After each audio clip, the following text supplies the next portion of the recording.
여호와께서 요구하시는 것이다. 하나님은 우리들에게 생명과 복을 주기를 원합니다. 이 생명과 복을 주기를 원하면서 우리들에게 요구하시는 것이 뭐냐? 하나님을 경외하라, 하나님의 말씀의 도를 따르라, 그리고 하나님을 사랑하고 섬기라, 이렇게 말씀합니다. 여러분, 하나님께서 여러분들에게 복을 주십니다. 하나님이 나에게 복을 줍니다. 우리는 이 하나님의 복을 받아야 행복할 수 있습니다. 여러분, 나는 행복하다, 이런 분들은 하나님의 복을 아는 분들입니다. 그런데 복이 있는데도 이 복이 하나님께로 온 줄을 몰라요. 그래서 행복감이 없이 살아가요. 지금 우리나라는 많은 부분에 30년, 50년 전, 70년 전보다는 정말 잘 삽니다. 근데 사람들 마음속에 행복이 없어요. 왜 그럴까요? 하나님을 모르기 때문에 그렇습니다. 하나님은 우리들에게 복을 주어서 우리를 행복한 자로 살아가기를 원합니다. 여러분, 생각해 보십시다. 어느 기계가 있다고 합시다. 기계가 모든 부품이 다 있어야 돌아가는데 그것도 중요한 부품 하나가 빠졌다고 합시다. 여러분, 그 기계가 돌아갈까요? 돌아가지 않습니다. 그럼 어떻게 돌아갑니까? 그 빠진 부분을 다시 갖다 놓는 겁니다. 그러면 기계가 돌아갑니다.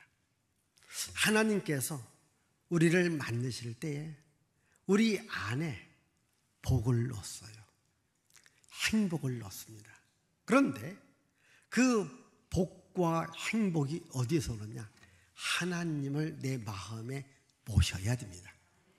하나님이 내 마음 중앙에 있어야 됩니다. 그런데 그 하나님이 빠져나갔어요. 하나님을 잃어버렸습니다. 그러니까 하나님이 내 마음에서 떠나갔고, 그리고 나는 하나님을 잊어버린 거예요. 그러니까 복이 있어도 행복한 줄 모르고 살아가는 겁니다. 저도 이제 나이가 있다 보니까 어떤 때 행사 때문에 나가기 위해서 이제 차를 타고 가다가 이거 있는가 확인하는 게 없어요. 모르고 빠뜨리고 나온 겁니다. 어떤 때는 휴대폰을 빠뜨리고 나와요. 어떤 때는 지갑도 빠뜨리고 나갑니다. 그러면 어떻게 할까요? 계속 가야 됩니까? 다시 와서 가져가야 됩니까? 다시 와서 가져가야 돼요. 그것이 있어야만이 그날 일을 할 수 있습니다. 오늘 여러분들도 살다 보면 하나님을 빠뜨리고 살아갑니다. 하나님을 잃어버리고 살아갑니다. 하나님을 여러분 마음에 모시고 살아가기를 바랍니다.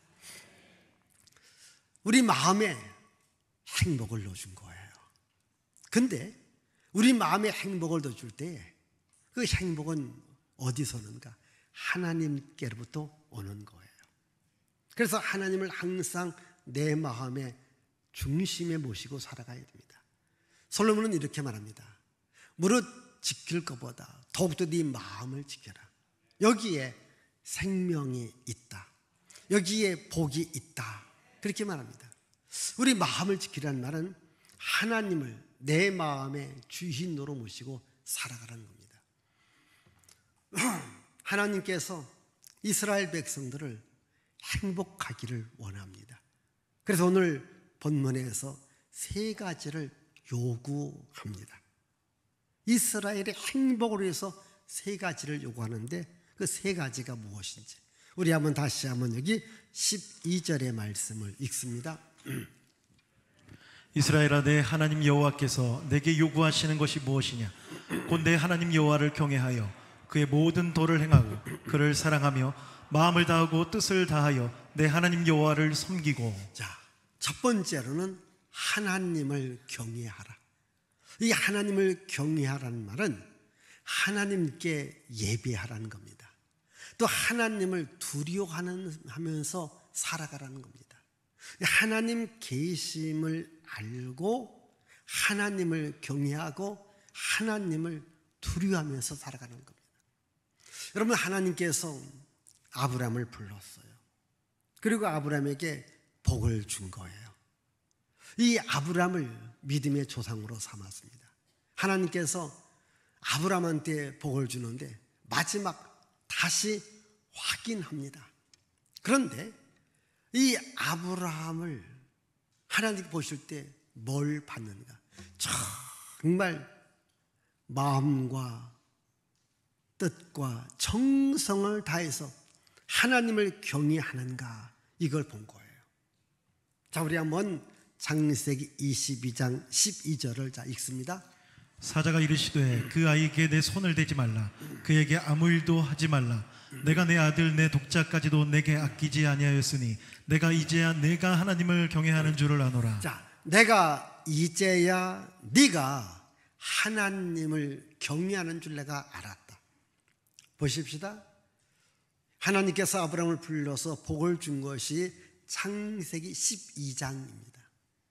12장부터 아브라함을 불렀습니다. 10년의 세월, 20년의 세월, 약 30년의 세월이 지나갑니다.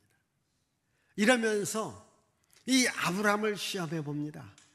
그 시험에 합격을 해요. 아하, 이제서 내가 전심으로 나를 경외하는 줄 내가 알았다. 이러면서 아브라함에게 다시 한번 복을 줍니다. 여러분, 나를 경외한다. 만약 하나님께서 여러분들에게 시험을 냈다고 합시다. 여러분 한 분 한 분한테 정말 하나님을 경외하는지 경외하지 않는지, 여러분 모두가 다 나는 하나님을 경외합니다, 하나님께 인정받는 여러분들이 되시기를 바랍니다. 그렇게 여러분 예배자로 살아가십시다. 하나님을 경외하는 예배자로 살아가셔야 됩니다. 왜 우리는 하나님을 경외해야 될까요? 우리 한번 마태복음 10장 28절을 읽습니다.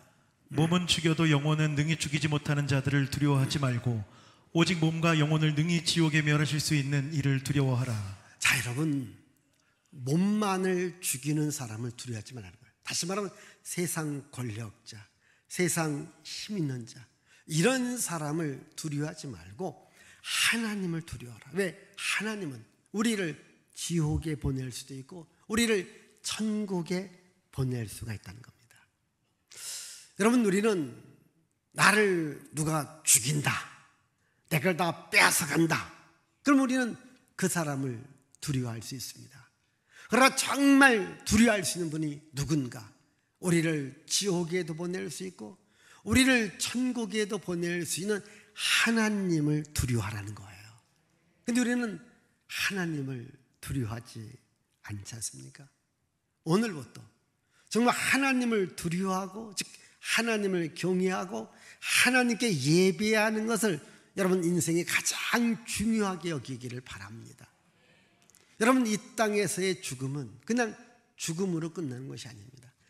천국이나 지옥이나 갈라지는 겁니다. 우리가 예수 믿는 것은 바로 천국이 있기 때문에, 영원히 사는 천국이 있기 때문에 예수를 믿는 것이고, 하나님께서 우리들에게 요구하는 것도 나를 경외하라, 나에게 예배를 드리라 하는 것도 바로 우리들에게 천국을 주기 위함입니다. 여러분, 정말 내가 천국에 간다고 하는 것, 천국을 얻을 수 있다고 하는 것, 이것이 최고의 복이고 최고의 행복입니다. 자, 하나님께서 두 번째로 우리들에게 요구하는 것이 뭔가? 하나님의 도를 지키라는 거예요. 하나님의 도를 따르라고 했습니다.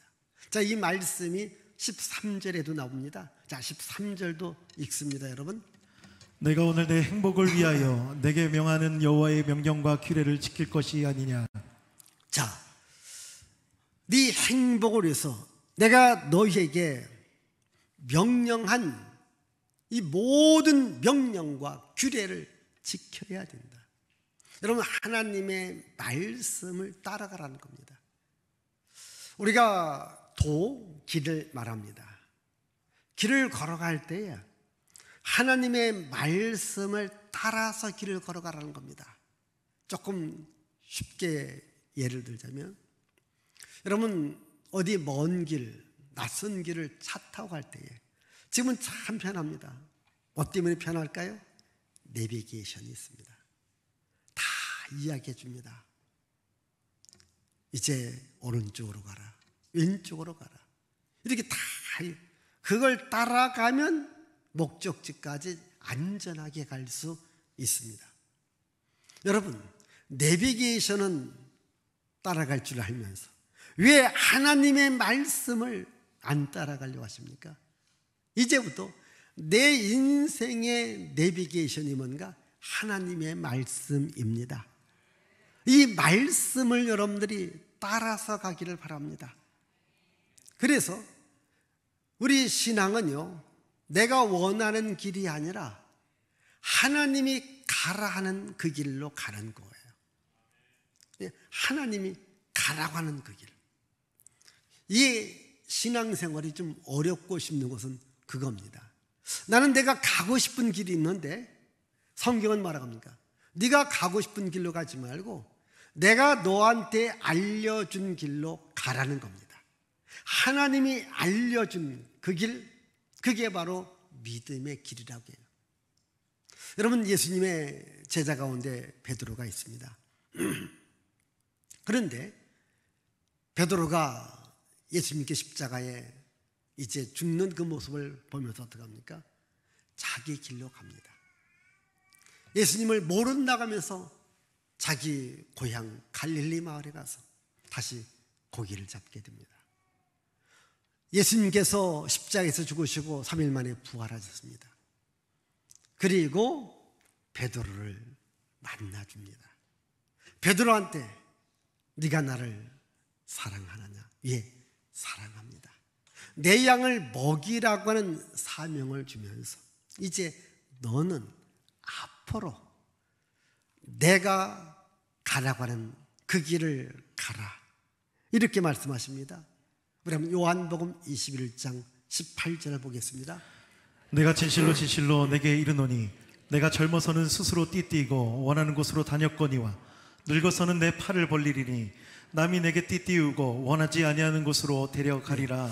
네가 젊었을 때는, 이 말은 지금까지는 네가 원하는 길로 갔다. 그러나 이제부터는 네가 원하는 길이 아니라 내가 네 길을 인도할 텐데, 내가 인도하는 대로, 내가 알려주는 대로 가라, 이렇게 말씀하십니다.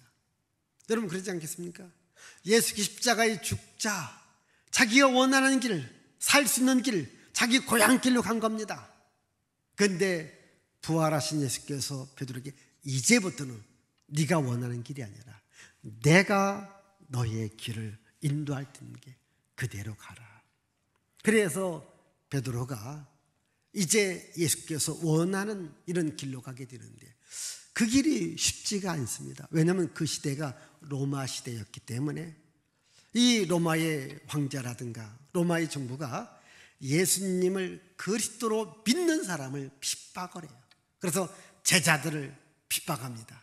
그 핍박의 대상 중에 하나가 바로 예수님의 제자였었습니다. 대표가 바로 베드로였습니다. 그래서 베드로에게 핍박을 줍니다. 잡아 죽이려고 해요. 그러니까 베드로가 도망을 가요. 로마에서 도망을 가는 겁니다. 막 도망가는데 저기서 한 분이 투벅투벅 걸어오는 겁니다. 이렇게 보니까 부활하신 예수님이 오시는 거예요. 이때 베드로가 놀라서, 혹시 여러분 영화 제목 코바디스 도미네, 주여 어디로 가시나이까, 이렇게 묻는 겁니다. 코바디스 도미네, 주님 어디로 가십니까? 네가 내 양떼를 버리고 너 살려고 도망가지 않는가? 네가 버린 양떼들을 위해서 내가 다시 십자가를 지려고 로마에 가고 있다. 주님, 제가 가겠습니다. 그래서 자기 가는 길을 버리고 다시 로마에 와서 정말 하나님의 백성들과 함께 고난받다가 결국 붙잡혀서 베드로가 죽습니다. 어떻게 여러분 베드로가 죽는지 아십니까? 예수께서 이렇게 십자가에 못 박혀 죽었을 때에 너도 예수 제자니까 너도 십자가에 못 박아 죽여야 되겠다. 그때 베드로가 말합니다. 제가 어떻게 예수님처럼 이렇게 똑바로 십자가에 못 박히겠습니까? 저를 거꾸로 십자가에 못 박으소서. 그래서 베드로는 거꾸로 십자가에 못 박혀 죽게 되어진 것입니다. 여러분, 내가 원하는 길로 가면 살 수가 있고 편안할 수 있습니다. 그런데 정말 신앙인이라서 내가 원하는 길이 아니라 주님이 원하는 길로 가라고 하는 겁니다. 그 대표적인 사람이 사도 바울입니다. 여러분, 바울도 예수님께 이제 부름을 받게 되어집니다. 그러면서 길이 바뀌어지는 겁니다. 여러분, 우리 신앙인은요, 길이 바뀌어지는 겁니다. 오늘 여러분들은 내가 원하는 길로 가도록 기도도 하고 하나님 복을 달라고 합니다. 여러분들이 진정한 신앙이라면 주님, 이제 내가 원하는 길이 아니라 주님이 원하는 길로 가겠습니다. 역시 바울도 복음을 전합니다. 오늘날 튀르키예, 그리스 이런 곳에 가서 복음을 전하면서 1차, 2차, 3차 전도 여행, 선교 여행을 하며 이제 마지막으로 예루살렘으로 돌아갈 때에 성령께서 이렇게 말합니다. 너 거기 가면 너를 결박할 것이다. 너에게 고난이 올 것이다. 너는 죽을 것이다. 이렇게 이야기를 해줍니다. 그때 바울이 뭐라고 말했는지 우리 한번 사도행전 20장 우리 23절 24절 자 읽습니다. 오직 성령이 각 성에서 내게 증언하여 결박과 환난이 나를 기다린다 하시나 내가 달려갈 길과 주 예수께 받은 사명 곧 하나님의 은혜의 복음을 증언하는 일을 마치려 하면은 나의 생명조차 조금도 귀한 것으로 여기지 아니하노라. 예. 지금 네가 가는 길에 결박과 환난이 기다리고 있다. 근데 바울이 말합니다. 환난과 결박이 기다린다 하더라도 주 예수께 받은 사명, 주께서 가라 하는 그 길 때문에 나는 가겠다. 거기서 내 생명을 바치겠다.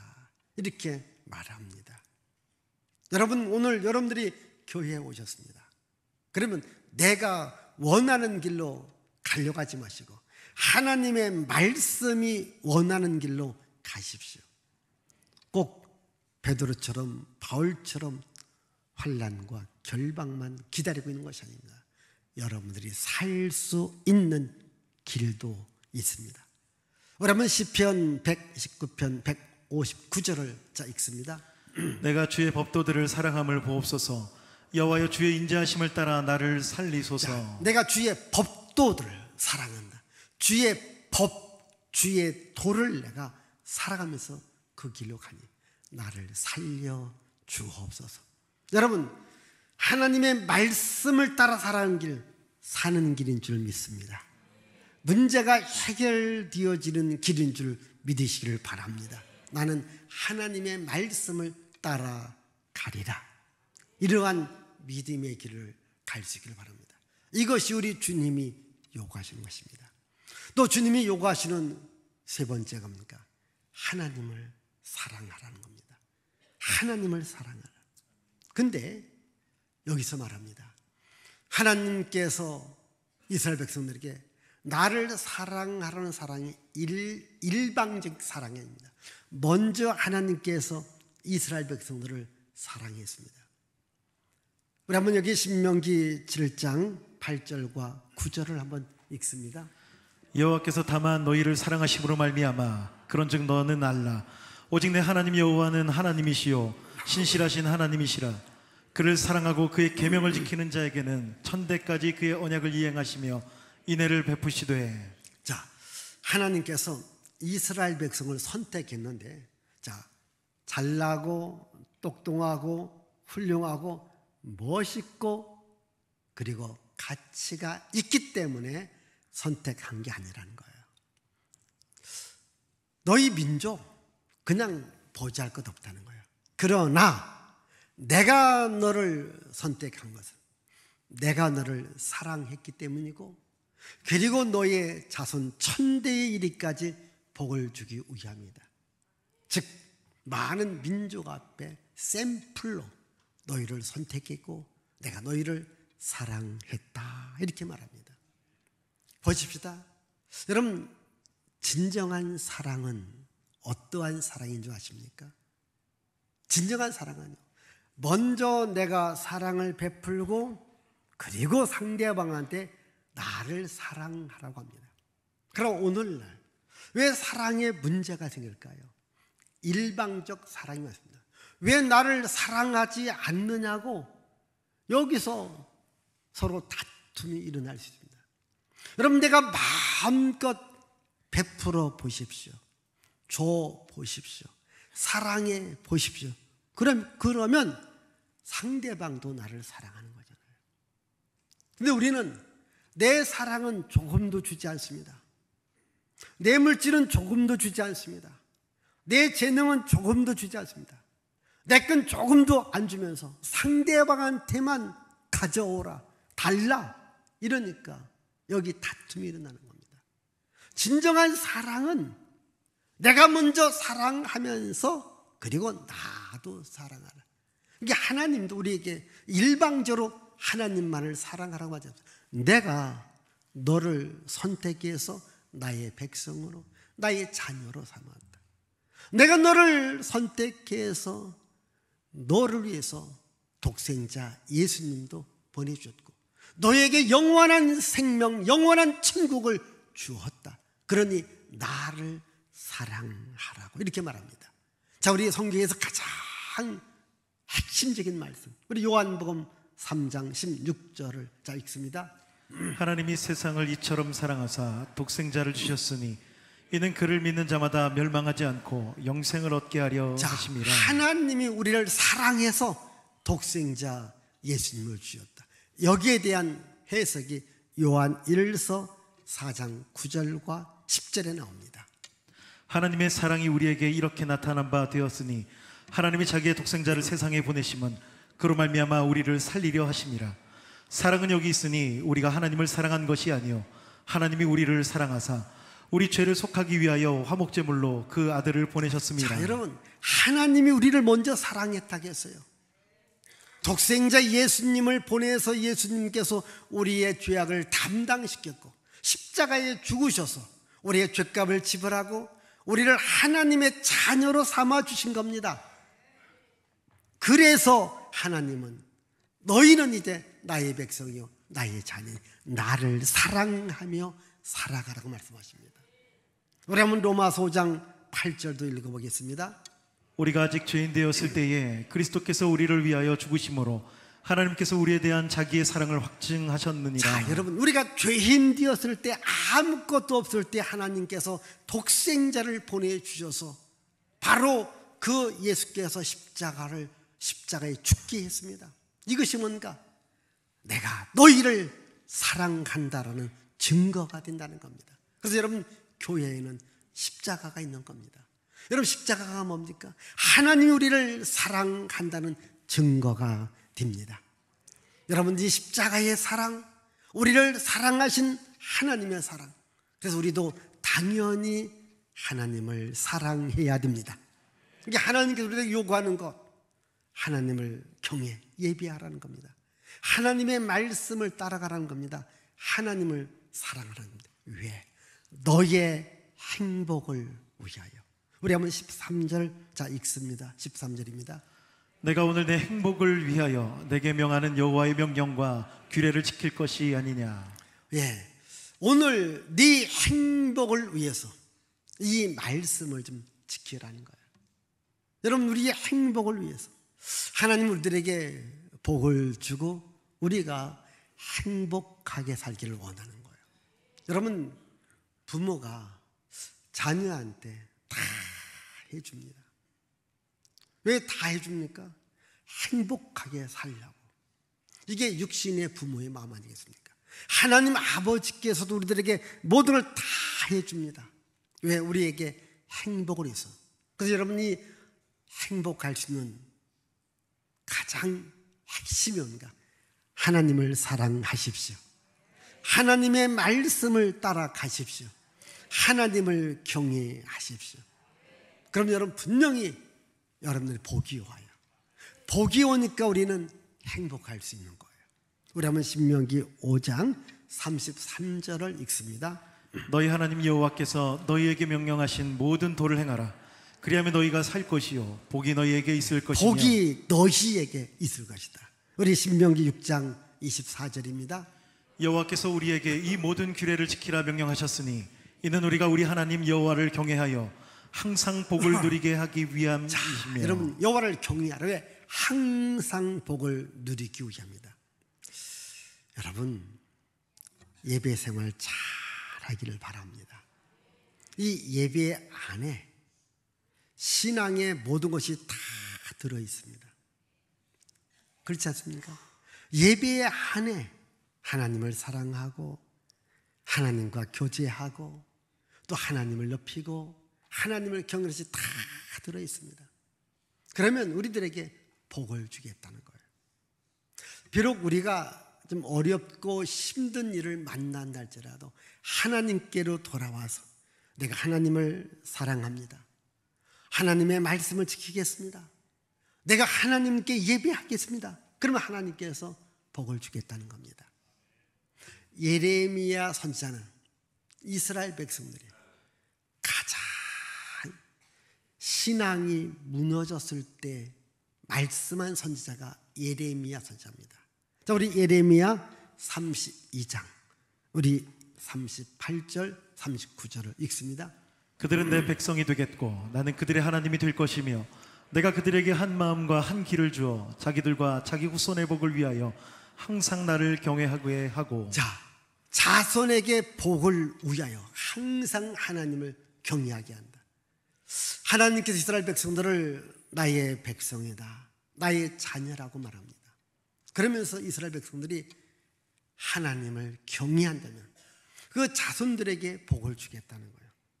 또 오늘 여러분 복을 받았다면 아하, 하나님이 나에게 주셨다 알고 하나님을 잘 경외할 수 있기를 바랍니다. 저는 여러분 모두가 다 정말 하나님의 복을 받고 행복한 삶을 살아가기를 원합니다. 나는 행복합니다. 윤한기 목사님이 부른 노래입니다. 여러분 그분도 젊었을 때는 정말 세상적으로 잘 나가고 세상 노래를 많이 불렀던 겁니다. 몸도 마음도 다 무너졌습니다. 다시 하나님을 찾습니다. 다시 하나님께로 돌아왔습니다. 다시 하나님을 사랑하며 하나님을 경외하며 살아갈 때 지금도 정말 복음을 전하는 목회자로서 행복한 삶을 살아가고 있습니다. 나는 행복합니다.